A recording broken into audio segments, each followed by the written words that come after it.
cadets of the United States Military Academy assemble for their first graduation of World War II. Solemn and impressive is the ceremony as the youngsters receive their commissions.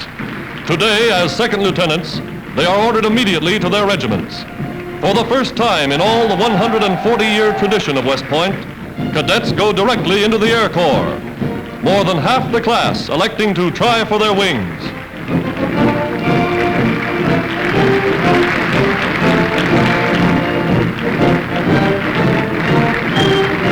Its maximum wartime strength increased, the Corps has representation from every state in the Union, from the territories, and from Central and South America. Gone is the light-hearted, carefree spirit of peacetime graduation. Addressing this final assembly of their cadet days, the United States Chief of Staff, General George Marshall, forecast the role American troops are destined to play abroad. We have our men all through the Pacific, in Burma, India, and in China. Recently, they struck at Tokyo. They have wintered in Greenland and in Iceland. They are landing in Ireland and in England, and they will land in France.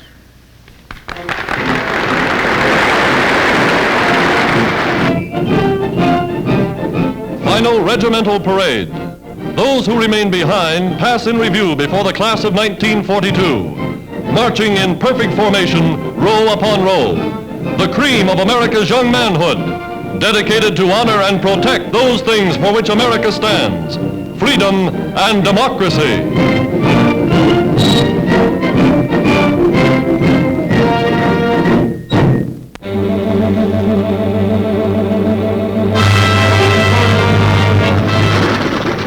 Pictures of the famous Yankee Flying Tigers in China.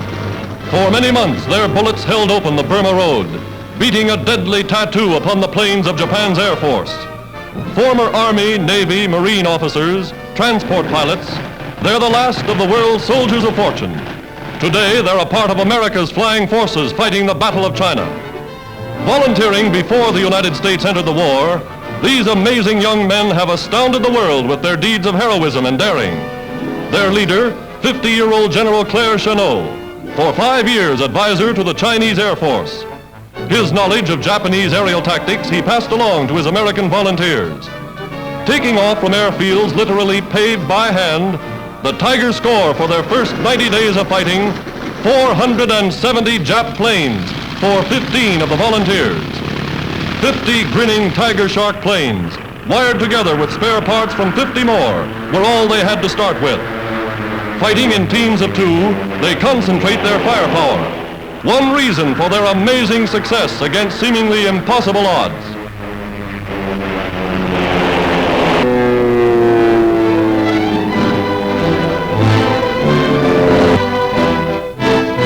General Chennault mapping the aerial raids the Japs fear above all, American Flying Tigers.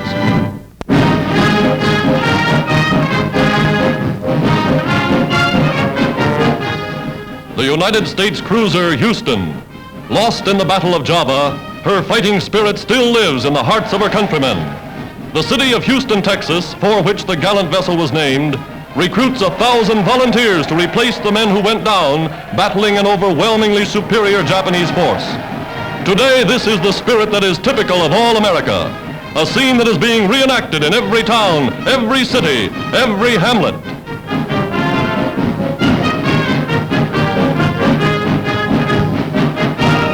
Taking the oath of allegiance, their battle cry, remember the Houston, and behind this 1,000, another 1,000, and thousands more to come.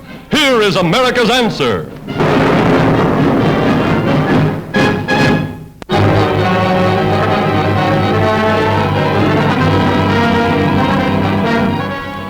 Mexico City stages a giant demonstration for war. Thousands of citizens march to the capital's Central Plaza to urge action against the Axis.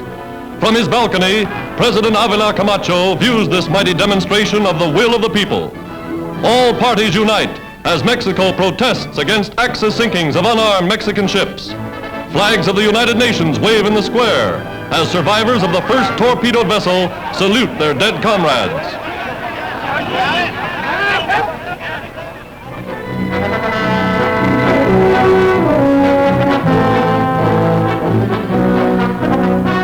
man of action, Mexico's President Camacho takes his place on the rostrum before the Chamber of Deputies.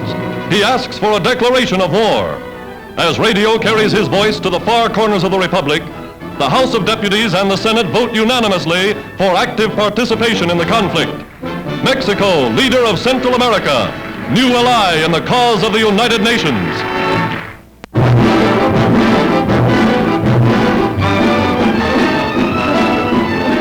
These are British tanks destined for the battlefront in Russia.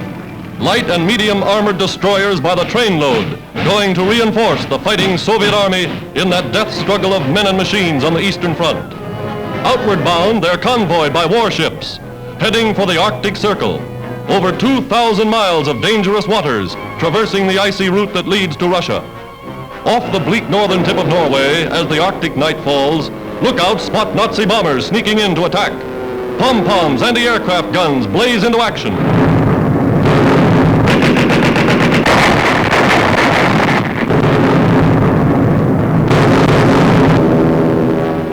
But the convoy goes through. Help for embattled Russia in a steady stream of iron ships and iron men.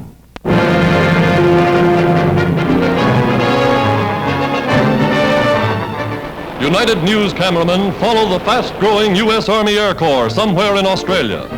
Powerful flying fortresses going into action as American pilots and bombardiers take off to blast Japanese concentrations pointed at the island continent. Leading the raiding party is Brigadier General Ralph Royce, Chief of U.S. Air Operations in the South Pacific. Inside, the crew relaxes as the squadron approaches its objective.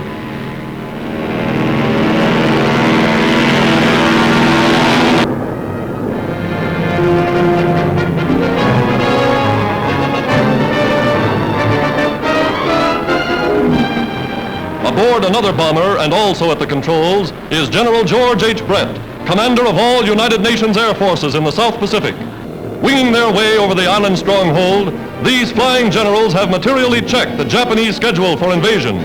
Today, in their able hands, lies the strategy for Australia's aerial defense. Tomorrow, the offensive.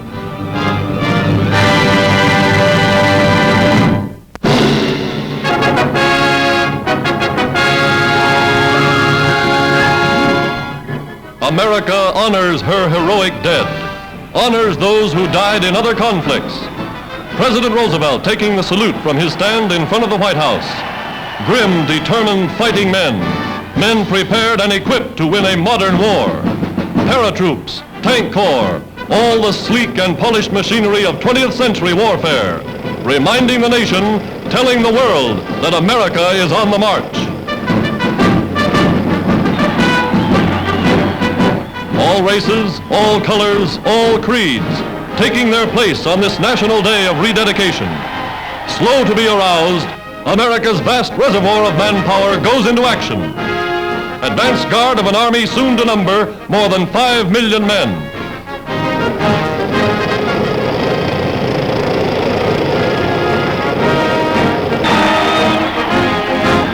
In all its 166 years of independence, the United States has never lost a war.